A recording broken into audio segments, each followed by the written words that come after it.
Avec vous sur Sud Radio jusqu'à midi, on va se retrouver dans un instant pour commenter l'actualité plus générale, mais plus précisément l'actualité, c'est évidemment l'intronisation hier du nouveau président des États-Unis, Joe Biden, qui a pris place pour la première fois derrière le Resolute Desk de la Maison Blanche. Une cérémonie qui a été très suivie, on le disait, qui a été très couverte d'ailleurs par les télévisions françaises. Jean-Claude Beaujour, bonjour. Merci d'être avec nous. Vous êtes avocat, vous êtes président de France-Amérique. Vous connaissez extrêmement bien les États-Unis. Vous avez suivi cette élection depuis la France, cette fois-ci. Qu'est-ce que vous avez retenu? Qu'est-ce qui vous a marqué, vous, dans cette journée hier? Alors, c'est vrai qu'il y a, j'ai envie de dire, trois éléments qui ont été surprenants ou différents des autres inaugurations. Le fait qu'il y ait le coronavirus, évidemment, changeait complètement la nature de cette manifestation, qui est en général à la fois une manifestation extrêmement... il y a beaucoup de cérémonial, et en même temps, c'est un grand moment populaire. Politiquement, les gens se sont affrontés avant, ils vont s'affronter après, mais le jour de l'inauguration, c'est un peu une espèce de journée de communion, d'union nationale, de communion nationale, où les opposants se retrouvent. Vous l'avez un peu vu hier, mais Mike Pence était un peu tout seul, avec Bush comme républicain. Il y avait le Mitch McConnell.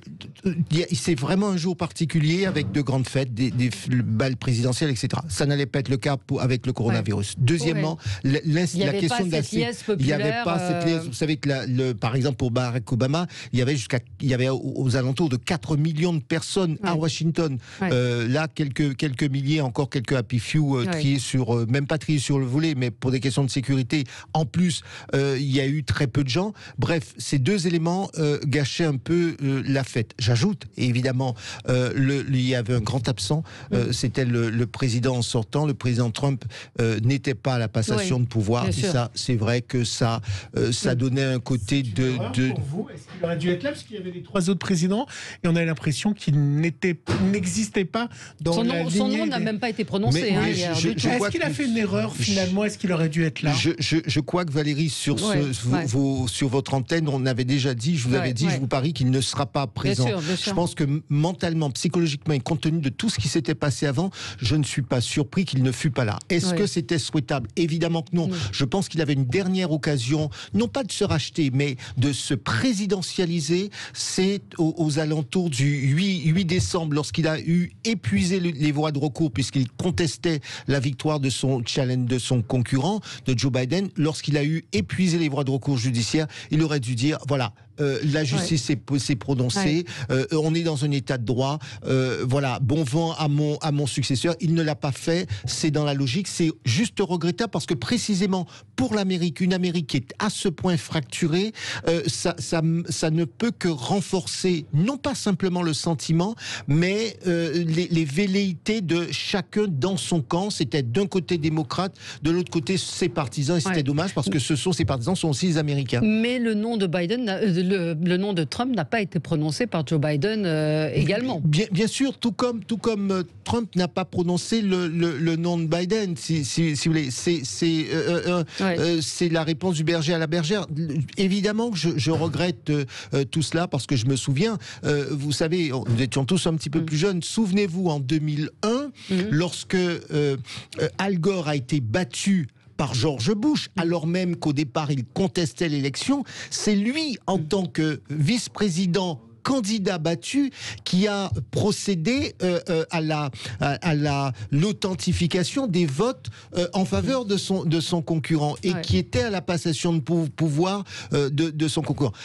Voilà, c'est un exemple pour vous dire, ben oui, c'est dommage qu'on n'ait pas assisté, il n'y ait pas eu un dépôt des armes, quitte à recommencer à se battre. Mais qu'est-ce qui vous a frappé, vous, au-delà de ça? Est-ce qu'il y a un moment particulier qui a été qui vous a marqué? Alors, c'est vrai qu'avoir une vice-présidente c'est un grand moment dans l'histoire de la démocratie américaine, et comme je suis assez favorable à l'égalité au sens large, et notamment l'égalité homme-femme, c'est vrai que symboliquement, la politique, c'est aussi une question de symbole. Symboliquement, le fait que pour la première fois il y ait une vice-présidente des États-Unis, c'est aussi un message, c'est un exemple. Mais est-ce qu'on n'est pas... moi j'ai le sentiment quand même, on ne s'est pas grand-chose de Biden. Enfin, c'est un vieux routier, vous l'avez dit. Mais on a quand même l'impression que c'est le Messie qui arrive, que Kamala Harris, c'est une sorte de vierge. Il y a quelque chose un peu extatique dans les commentaires qui ont été faits hier. Et on ne sait pas vraiment, on a l'impression que Biden va révolutionner, qu'il est le sauveur de la démocratie.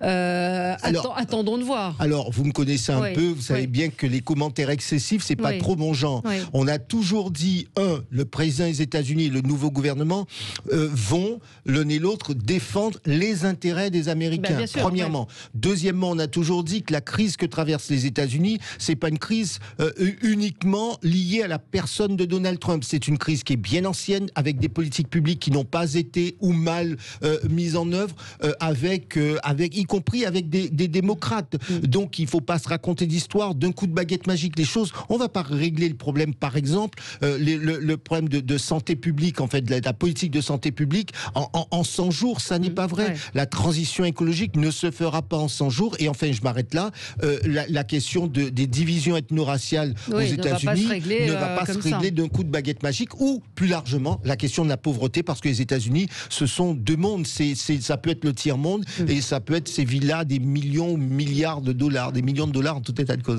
Vous êtes le président de France, le vice-président de France-Amérique. Comment il est, Macron, avec Biden? Est-ce qu'il va mieux s'entendre avec Biden qu'avec Trump, ou il était très pote avec Trump? Est-ce que c'est une bonne chose pour nous? Alors, je pense qu'en politique, il n'y a pas de potes. Il y a des hommes et des femmes qui défendent des intérêts.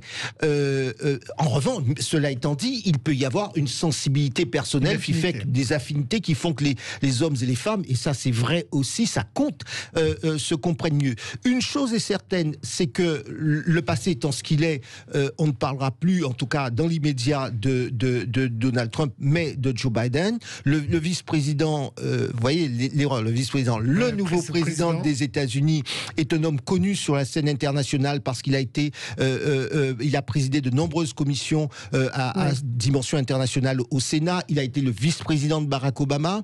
Il a un certain nombre de collaborateurs qui connaissent bien la France. Je pense évidemment à John Kerry et je pense également à Tony Blinken, mais pas seulement. Eh bien, tous ces gens-là ont des liens avec la France qu'ils cultivent bien. Il est évident que pendant la transition, des contacts ont été pris et tout cela devrait permettre un dialogue plus fructueux. Maintenant, on verra comment répond le gouvernement américain à la proposition qui a été faite par la présidente de la Commission européenne, par exemple, aujourd'hui, c'était hier, d'avoir une vision plus stratégique de la relation transatlantique. Bref, de rebâtir ou de remoduler la relation transatlantique. Enfin, c'est America First. Il ne faut pas l'oublier, de toute façon. C'est normal, je pense qu'il ne faut pas... Imaginez un instant, demain, que Emmanuel Macron vous dise je prends n'importe quel pays, dans la relation avec même les États-Unis ou l'Argentine, tout ce qu'on veut, je vais être gentil avec eux parce que je les aime bien. Il va d'abord, et on lui demandera d'abord de défendre nos intérêts, et c'est ce qui compte. En revanche, cela ne veut pas dire, parce que les Américains vont défendre leurs intérêts, que nous n'avons pas une place, et en tout cas quelque chose à faire. Il nous appartient en revanche d'avoir, et je pense que dans ce sens, la présidente de la Commission européenne a bien fait, on l'a déjà dit sur votre antenne, il nous faut d'abord définir ce que nous voulons dans le cadre de la relation transatlantique pour pouvoir avoir des éléments à mettre sur la table de négociation avec les Américains, mais pas simplement d'attendre que les choses se fassent, parce qu'on risquerait d'être déçus. Quid de la fraude électorale? Beaucoup de nos auditeurs nous disent l'élection a été volée, l'élection a été truquée. Qu'est-ce qu'on peut dire à ça, je vais vous dire, j'aurai une double casquette, y compris la casquette d'avocat. On dit là-dessus des fraudes électorales, ou en tout cas des irrégularités, parce que souvent parce que toutes ces questions sont un peu complexes, on confond fraude électorale et irrégularité électorale. La fraude, c'est lorsqu'on on organise les choses voilà, on va rajouter des bulletins. L'irrégularité, c'est par exemple le fait que un bureau de vote se soit ouvert avec une demi-heure de retard, ou est fermé avec une demi-heure d'avance. Bon, il y a des fraudes partout et tout le temps. Enfin, des fraudes. Il y a des irrégularités partout, y compris en France, où on a même retrouvé des irrégularités lors de l'avant-dernière campagne présidentielle. Donc, si vous voulez, ça arrive partout. Là-dessus, malheureusement, la démocratie est ce qu'elle est. Les juges regardent, et on peut être 30 secondes techniques, les juges regardent si les irrégularités, qu'elles soient volontaires ou pas, dans leur volume, ont pu avoir un impact sur la sincérité du scrutin. Et à partir de là, décident si on peut ou on doit ou pas annuler un scrutin. 60 juridictions se sont... On voit d'abord les choses de manière juridique. 60 juridictions se sont prononcées et n'ont pas fait droit à la demande du président sortant, alors même que le président a nommé un certain nombre de juges, y compris les juges fédéraux. Il n'y avait pas que les juges de la Cour suprême. Donc là-dessus, à un moment donné, il faut accepter qu'en démocratie, la justice tranche. Sinon, il ne faut pas s'en tenir à des impressions. Sur l'élément politique, on me dit oui, il y a toujours eu des fraudes, mais jusqu'à preuve du contraire, les gens ont été élus avec le même mode de scrutin. Et là encore, si les Américains, j'ai envie de dire le corps social, ne sont pas satisfaits du mode électoral, en tout cas du processus par lequel sont désignés leurs représentants démocratiquement, il leur appartient de le changer. Je note que Donald Trump n'a pas entrepris une grande mesure, alors qu'il avait une majorité large. Il aurait pu me dire, je fais le grand nettoyage, je toilette tout cela.